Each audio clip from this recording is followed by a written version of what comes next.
It's the 30th of October in 2015 and Eintracht Frankfurt is hosting a Bundesliga game versus Bayern Munich, which ended up in a 0-0 draw. Well, this game was so unimportant that this is the only footage I found about the match on the internet, but when you look a little bit deeper you will notice something unbelievable. Eintracht Frankfurt was able to end the best start to a Bundesliga season in Bayern's massive history with this draw, but that isn't the fact here. The crazy fact is that Philipp Lahm got a yellow card in this game. That was the first yellow card for Lahm in this season, and that was his first yellow card in over a year as a defender. That's just an absurd fact for a defender playing at the highest level of the beautiful game. Alright, so after naming one of them, welcome to the video where I'm bringing you some facts about football that will probably make your jaw drop. I analyzed a lot of stats, players, clubs, matches, and found some crazy stuff about football. Well, let's just cut with the talking and continue with this video.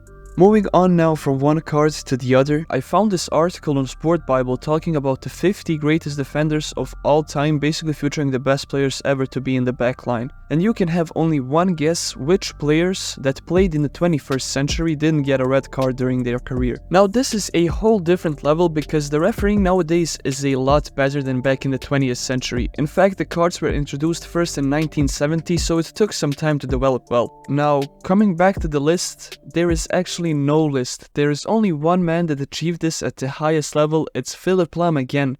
I guess this is a prime example of German discipline. The most important stat in this game is obviously goals. And when I say goals, you immediately think about one person. It is of course Erling Haaland, and even though I analyzed this player a lot, my brain is still trying to process his goal scoring achievements. To make it not too complicated, we are gonna talk about hat-tricks in the Premier League, where Haaland is already in the top 10 all-time list, which means he has more hat-tricks than all these players.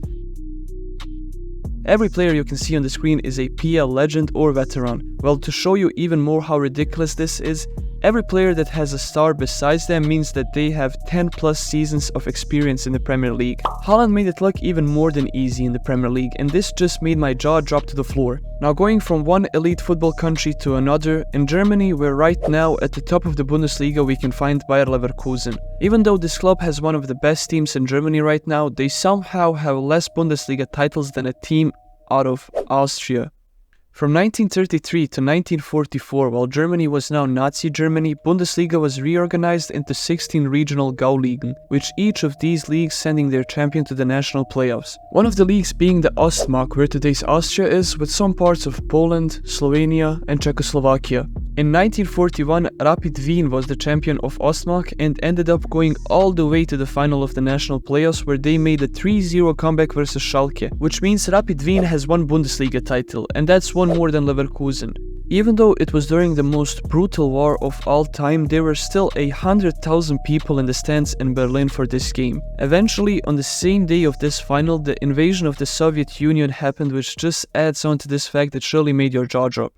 Until now, surely everyone heard the news about the transfers of Busquets, Alba and Messi to Inter Miami. The trio has completely changed this team and they are right now fighting to qualify for the MLS playoffs. Even though Busquets and Alba are not close to Messi in terms of contribution to the team, they are still bringing that raw winning mentality to the dressing room. In fact, Messi, Busquets and Alba have a combined number of 100 trophies. Now every club that plays in the MLS has a combined count of just 6 trophies more than the trio in their whole history. When we put the Inter Miami teammates to the side, Rangers FC has more trophies won than the complete MLS, and their biggest rival Celtic also achieved this. But why are these two clubs so successful? Well, maybe because they won 88% of all Scottish premierships. It is such a big rivalry between them that Celtic needs just 2 more titles to equal the number of titles between them to 55. The last team to win the Scottish Premiership other than these two clubs was Aberdeen FC, 38 years ago. They were coached by Sir Alex Ferguson actually, as he won 2 premierships in a row before moving to the Scottish national team and later becoming the legend that we know today. To show you the ridiculousness of this even more, for example in the Turkish league Galatasaray has a star for every 5 league titles won and they have 4 stars. This is how that would look on the Rangers logo. Everyone remembers the record of most goals in a calendar year held by Lionel Messi in 2012. Many people don't know that Messi in 2011 broke the record of most assists in a calendar year too, which is an absurd feat to achieve. Now looking at the top 10 calendar years in the terms of most assists made by players, It is safe to say that Messi is the proud owner of this list. But wait a second, I forgot one player here. If you ask me who the most underrated player is, you know my answer now. If you think about an iconic football stadium in England, you would think about Wembley, Anfield, Stamford Bridge, and the Theatre of Dreams, Old Trafford would probably also be in your picks. The home of Manchester United is always full, as the average attendance of last season was just 500 away from the actual capacity of the stadium. Now, the attendance record at Old Trafford was when Manchester United was hosting a game. Oh wait, United wasn't even playing in that game? Yes, you heard it right. Before the Wembley Stadium was built, the semi-finals of the FA Cup would take place at any suitably large ground which was not the home ground to one of the teams in that semi-final. In 1939, the FA Cup semi-final took place at Old Trafford, where Wolverhampton played against Grimsby Town, and this game reached an attendance of 77,000 people, which is still the record.